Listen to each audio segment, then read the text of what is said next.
Hello everybody. If you want to read all the stories in full, please go to www.steveuk.blog. Thank you. Short Story 597, The Watchman's Honor, Words with a Silent GH, Intermediate. A story incorporating words which are pronounced with a silent GH. Arthur was the village watchman, a job he had held for 40 years. The last few weeks had been difficult. A long drought had made the fields dry and the mood of the villagers low. Each night he walked his rounds, the moon bright overhead. His most important duty was to guard the great clock tower, a building of immense height that stood on the highest hill. One evening, he saw a flickering light from the top of the tower. He rushed up the winding stairs, his heart pounding. The village's most valuable possession, the Golden Locket of Harmony, was gone from its display case. It was said to weigh more than a man's pride. As he reached the bottom of the stairs, he caught a young man named Leo leaving the tower. Leo was a kind soul who had recently bought a new wool coat, which seemed a strange purchase in such warm weather. The villagers quickly gathered, their anger hot. They were ready to fight him for what they believed he had done. He must have fought his way in, one person shouted, and he's strong. But Arthur stepped forward. Stop! He commanded. Lear would not steal from us. He looked at the young man, whose face was pale. Arthur noticed something else. The weight of the golden locket was too great for one man to carry while escaping from a high tower. It would be impossible. He then turned to the village head guard, a man named Thomas, who had just arrived. You were meant to be on duty, Arthur said quietly. Where were you? Thomas stammered, I was. Fought with the thief, but he got away. Arthur smiled gently. There was no fight. I saw the locket's case. It was opened with a key, not forced. And this young man's new coat is not to keep him warm, but to hide the true culprit. He pointed to Thomas. Leo bought his coat today, but it's not for him.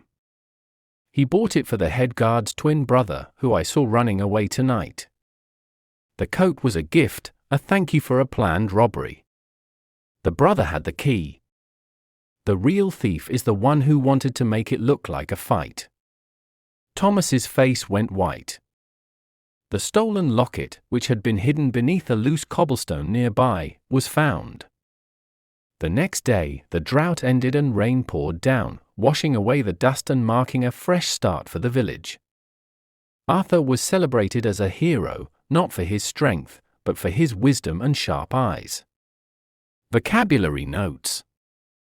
Drought. Definition: a long period of time when there is very little or no rain.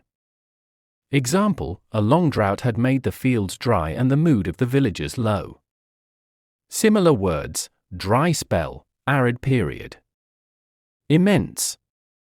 Definition: extremely large or great, especially in size or degree. Example: to building of immense height that stood on the highest hill. Similar words: huge, enormous, vast, colossal, massive. Stammered.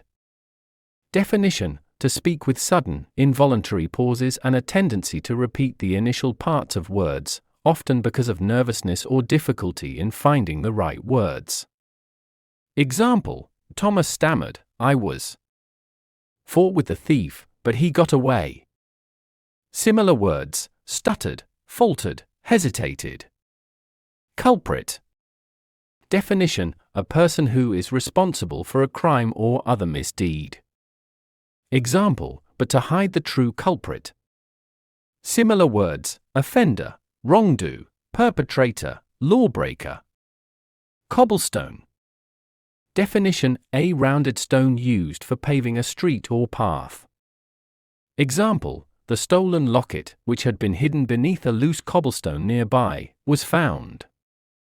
Similar words: paving stone, set, paver. Story written by Gemini Pro AI. Image created by Imagio AI. To read all the stories in full, please go to www.steveuk.blog. Thank you. CC Music, Drifting at 432 Hz, Unicorn Heads. All right, so for today's explainer, we're going to be linguistic detectives. Our mission, if you choose to accept it, is to hunt down this phantom sound, this ghost in our vocabulary that shows up in writing but just vanishes when we actually speak. Yeah, we're cracking the case of this silent GH. I mean, it's a great question, right? Think about it. Words like night, through, or daughter. You've got that G and that H just sitting there, silently. Is it a mistake? Some kind of ancient typo that just stuck around for centuries? Or maybe, is there a deeper story going on? To crack this case, we're actually going to look at just one piece of evidence. A little short story called The Watchman's Honor. And believe it or not, hidden inside this story are all the clues we're going to need to solve this entire linguistic mystery. Okay, so let's set the scene. Picture a village that's totally on edge because of this long, painful drought. Our hero is this guy Arthur, a watchman who guards a clock tower of immense height. And when I say immense, I mean this thing is absolutely colossal. It's the biggest thing around, and it holds the village's greatest treasure. Yeah, immense is the perfect word. This tower is pretty much the heart of the village. It's a symbol of their history, their pride, which makes what happens next a really, really big deal. And here's where the plot thickens. One night, under a really bright moon, Arthur spots a flickering light up in the tower. He books it up there and finds that the village's most precious item, the Golden Locket, is just gone. Now, wait a second. Did you catch that? Night? Let's file that away. That's our first clue. And you have to remember, this drought isn't just, bad weather. It's a full-blown crisis. People are cranky, they're suspicious of each other, and that's really setting the stage for what's about to go down. So Arthur races down the stairs. And who does he find trying to sneak away? A young man named Leo. The villagers, they see this, and they immediately jump to conclusions. Their tempers are already shot because of the drought, and they are ready to fight.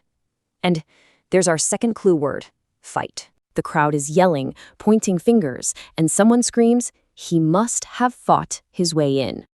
Fought. Okay, that's two. We are definitely keeping a file on these GH words now. But Arthur, he's the wise old watchman, right? He tells everyone to calm down. He's using logic. He knows that the Golden Locket has an immense weight. It is way too heavy for just one person to carry off in a hurry. And there it is, our fourth clue, weight. So let's step back for a second and look at our evidence board. We've collected night, bright, fought, and weight. You see the pattern, right? They all have that same silent GH just hanging out in the middle. The evidence is definitely piling up. It's that phantom sound we're hunting. It's written down plain as day, but you don't hear it. So, to figure out why it's there, we gotta get some more evidence. Let's go back to the story and our suspects. So here's our lineup. On one hand, you've got Leo, the kid who was just sort of there. Seems like a classic wrong place, wrong time situation. But then you have Thomas. He's the head guard. The one guy who was supposed to be on duty when the locket was stolen, but mysteriously wasn't. So Arthur goes to confront Thomas. And Thomas's story is that he fought with the real thief.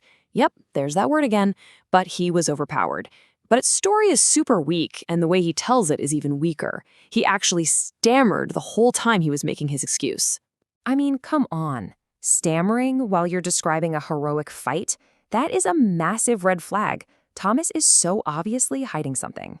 And this is where Arthur just blows the whole case wide open. It's amazing. He lays it all out. 1, the display case wasn't smashed, it was unlocked with a key. 2, that new coat Leo was carrying, it wasn't his, it was a gift. 3, it was a thank you gift for Thomas's twin brother. Which leads to 4, the brother was the accomplice. The whole thing was an inside job. And just like that, Arthur cracks the case. His logic revealed the truth. And now we can use that same kind of thinking to solve our own mystery. Because here's the big secret. The silent GH is not a mistake. It's something called a linguistic fossil. So what on earth is a linguistic fossil? Well, it's pretty much exactly what it sounds like. It's a piece of history that's been preserved inside our language. See, centuries ago in Old English, the GH in words like night wasn't silent at all. It was this hard, throaty sound from the back of your throat, kind of like the chi in the Scottish word lock. Over time, the way we speak softened, and the sound just faded away. But the spelling? The spelling got fossilized. It got stuck. So, with our linguistic logic revealed, let's jump back to the story's logic. Thomas, the head guard, the very man who should have been protecting the locket, is exposed as the real mastermind. He's the true culprit. Yep, Thomas, the one person responsible for a crime that turned his entire village upside down. And the story wraps up perfectly. The locket is found right where Thomas's brother hid it, under a loose cobblestone in the street. And then, almost like magic, the clouds break, the rain starts to fall, and the drought ends. The whole village gets a fresh start. Pretty wild, right? A grand theft that threw a village into chaos, all hidden away under one simple cobblestone. And our hero, Arthur, he finally gets the credit he deserves. The story ends by saying he was celebrated, not for his strength, but for his wisdom and his sharp eyes. He didn't have to fight the culprit, he just had to outthink him. And that brings us right back to our own conclusion. The silent G is a lot like Arthur's wisdom. It's not about being loud and obvious. It's a quiet clue. It isn't an error. It's the ghost of a sound from the past, telling us a story about how our language used to be spoken.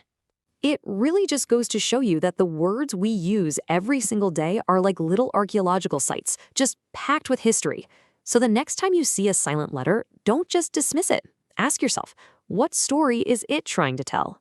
What other ghosts are hiding in the words we use every day?